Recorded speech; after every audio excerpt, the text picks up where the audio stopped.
SR 24 news Maharashtra मध्ये आपलं स्वागत आहे.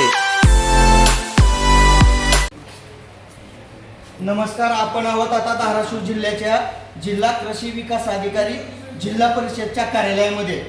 मागील 3 महिन्यापासून धाराशिवचा युरिया कुठं मुरला याचा पाठपुरावा करत असताना आम्ही आपल्याकडे वेळोवेळी वेगवेगळ्या प्रकारचं स्टिंग ऑपरेशन करून या कार्यालयाचा पर्दाफाश करण्याचं काम केलंय.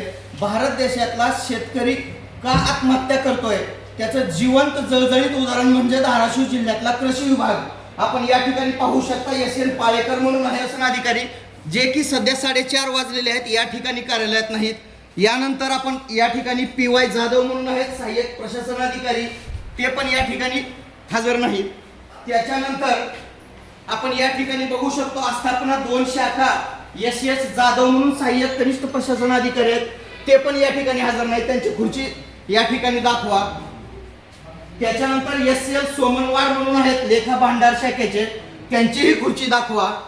भारत देशातल्या शेतकऱ्याची आत्महत्या करण्याची वेळ काय येते तर त्या ठिकाणचं कृषी विभाग असेल. भारत कृषी प्रधान देश म्हणला जातो. कृषी प्रधान देशामध्ये सुद्धा या ठिकाणी श्रीमती VM नायकवाडी म्हणून आहेत कनिष्ठ सहाय्यक, या ठिकाणी त्यांचीही खुर्ची आपल्याला रिकामी दिसून येते. या ठिकाणी या खुर्चीला नाव नाही, नक्कीच ह्यांनी नावे असतील. यानंतर आपण या ठिकाणी बघू शकताय आस्थापनेला सगळ्यात महत्त्वाचं म्हणजे आवक जावक डिपार्टमेंटला सुद्धा कुणी नाही. या ठिकाणी आवक जावक डिपार्टमेंट मध्ये झंगे साहेब म्हणून आहेत, ते पण सध्या गैरहजर आहेत. त्याच्यानंतर वरिष्ठ सहाय्यक AS पाटील यांचीही खुर्ची दाखवा. यांची तर खुर्ची उलटी आहे, त्याला दिशा सुद्धा या ठिकाणी यांच्या आस्थापनेच्या विभागाच्या बाजूला नाही, कॉम्प्युटरच्या बाजूला नाही, या ठिकाणी आपण दिसू शकतोय. यानंतर या कार्यालयाचे प्रमुख असलेले पाटील साहेब आहेत, आपण त्यांच्याकडे जाऊ आणि त्यांच्याकडूनच या कर्मचाऱ्यांसाठी काय नेमकं करणार आहेत हे पण जाणून घेऊ. सर नमस्कार. या ठिकाणी 4:30 वाजलेत, कार्यालयामध्ये बरेचसे कर्मचारी गैरहजर आहेत. आपण मला तात्काळ त्यांचं मुवमेंट रजिस्टर दाखवता का त्यांच्या सर्व्हिस बुकाला नोंद करता? काय करता फक्त मला तेवढं उत्तर द्या. कोण नाही आपण उठून बघितलं तरी समजल साहेब. जवळपास या ठिकाणच्या निम्या खुर्च्या रिकाम्या आहेत.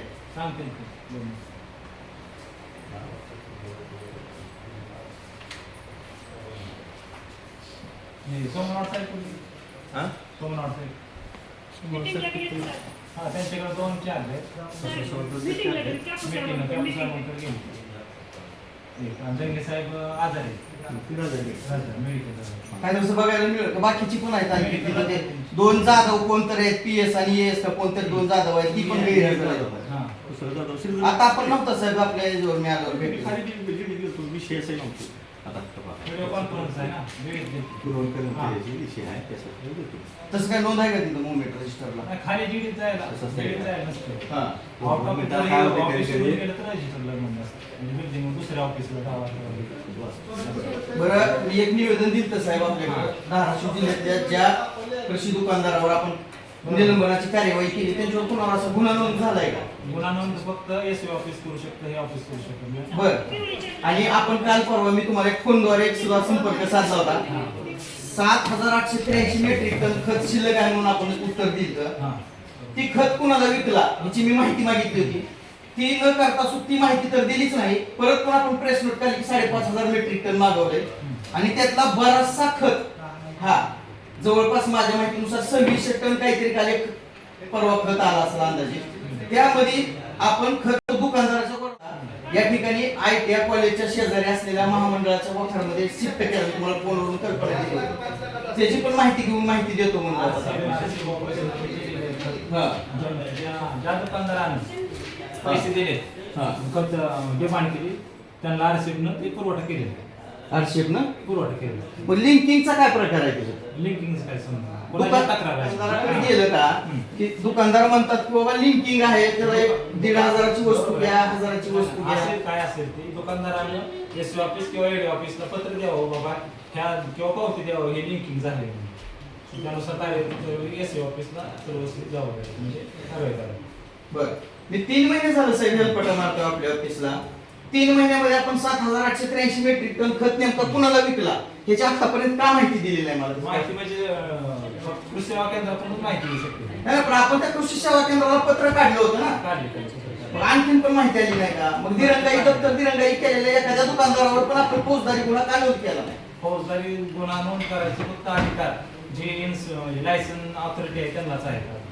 आणि तसं कळवलं एससी ऑफिस सांगितलं. अहो साहेब, एका दुकानदारानं प्रिन्सिपल वाढ करण्यासाठी 6 महिने वर्ष झाले, त्यांची सुद्धा प्रिन्सिपल वाढ नाही ती. तसं तुम्ही कळवलेलं मला पत्र दाखवा बरं. प्रिन्सिपल वाढ गुन्हा नोंद करण्यासाठी तुम्ही जे पत्र काढले ना, प्रिन्सिपल वाढ करण्याला हे ऑफिस जबाबदार नाही, जे लायसनिंग ऑथॉरिटी ना प्रिन्सिपलला वाढ करणार ते आहे मला माहिती आहे, पण तुमच्याकडे गुन्हा नोंद करण्यासाठी तुम्ही जे पत्र काढले म्हणतायत ना, ते फक्त पत्र द्या ना मला. खत उत्पादक म्हणजे खत पुरवठादाराला फक्त आम्ही याद्या सादर करा आणि अशा प्रकारे उडवा उडवीची उत्तरं जिल्ह्याचे जिल्हा कृषी विकास अधिकारी या ठिकाणी देतात. आपण बघू शकता 3 महिने झालं फक्त यांना मी एकच विचारतोय की युरिया कुठं मुरला, खरा युरिया कुणी मुरवला असेल तर हे अधिकारी जबाबदार आहे त्या युरिया मुरवण्यात धाराशिवचा.